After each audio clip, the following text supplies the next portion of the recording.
I welcome you all in the next video tutorial of communication skills. So in this video we are going to start our first unit, that is the communication skill, basic introduction, definition and the communication process. Let's start. So as the term indicates, the word communication comes from the Latin word communis or common, means to share.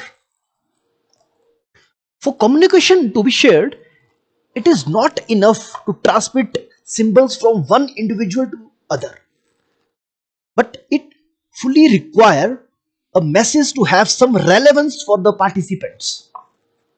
So as you can see, what is communication? Communication is the meaningful exchange of information between two or more living creature, and I will focus here on the word meaningful. So it is the not just the exchange of information, but it is the meaningful exchange of the information. Only then we can say that communication has been achieved.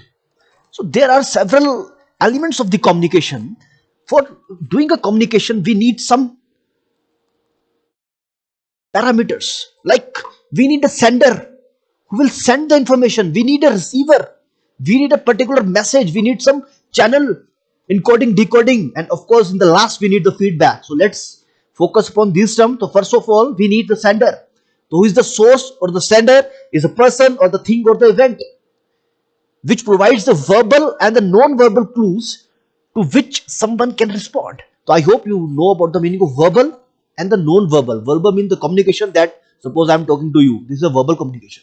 And non-verbal communication, it means my body posture, my attire that I am having, my body movement, my eye movement, my facial expressions, these all are included under the non-verbal, जो बोला ना जा सके, और जो verbal है, that is the, as the name indicate, it is the main is the verbal communication.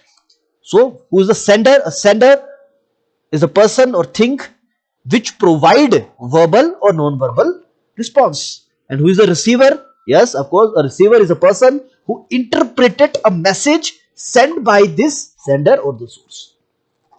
So what is this message? So message basically comprises of verbal and non-verbal clues sent by the source. Very simple. Message can be spoken or written words, gestures or body movement. So that's why I'm saying this is the non-verbal type. Okay. Next, what are the symbols? A symbol is something that represents something else. It can be verbal or non-verbal. For example, you can say words are symbol, the flag is a symbol, and certain uniforms, gestures, they all represent the symbol parts. And next important thing is a channel.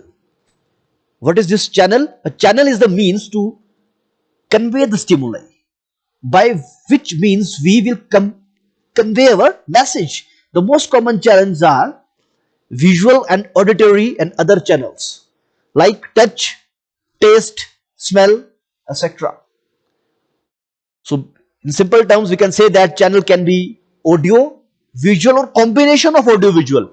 The channel basically is the media used to convey the stimuli.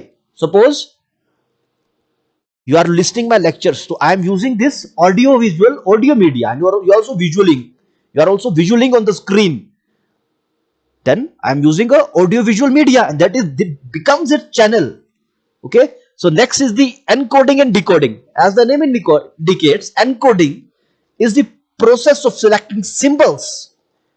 Okay. Encoding is the process of selecting symbols to express the idea or the feeling.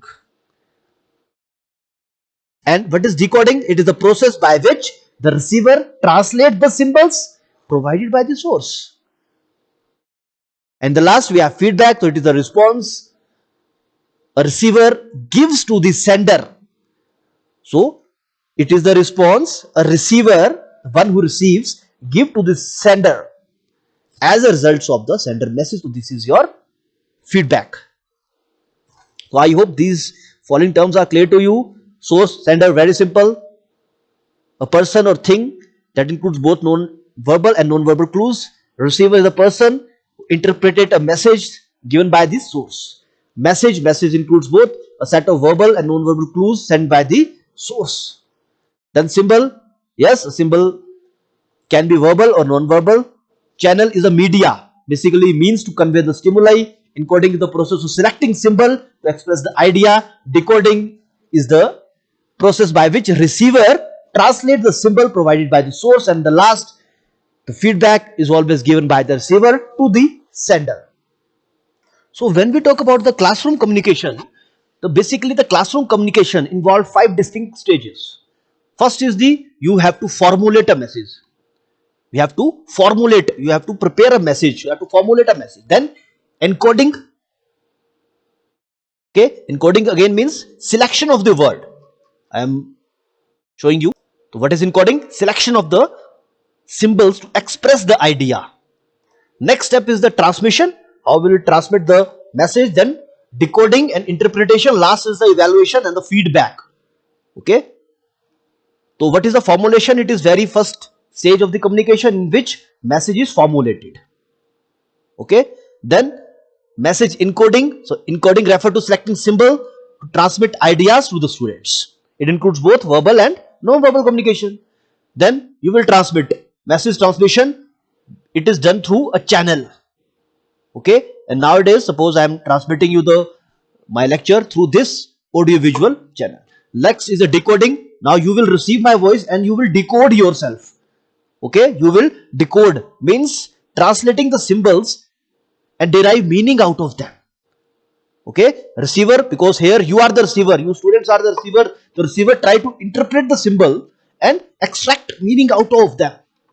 Last is the feedback. Yes, you will give me the feedback. Based upon the interpretation of the message, student tries to respond to the sender and thus provide feedback. So I hope this will give you a brief idea about the different type of communication processes. So see you in the next lecture.